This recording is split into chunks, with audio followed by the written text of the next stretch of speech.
एक बार की बात है, एक छोटे से गांव में एक लड़का रहता था। उसके पास बड़ी ख्वाहिश थी, वह एक दिन विश्व प्रसिद्ध लेखक बनना चाहता था। उसके लिए उसे बहुत मेहनत करनी थी, लेकिन उसके पास कोई मार्गदर्शन नहीं था।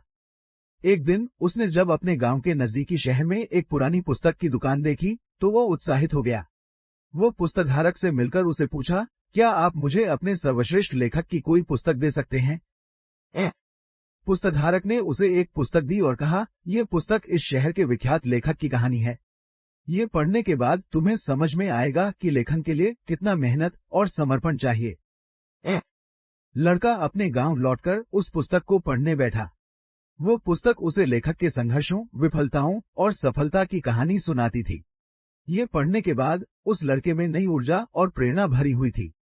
लड़का जब वापस शहर गया तो वह अपने ख्वाबों को पूरा करने के लिए मेहनत करने लगा। वह हर दिन लिखने का समय निकालता और अपनी कलम से अद्वितीय कहानियां रचता था। उसकी समर्पण और अभिनय की वजह से उसकी कहानियां लोगों के दिलों में छू गईं।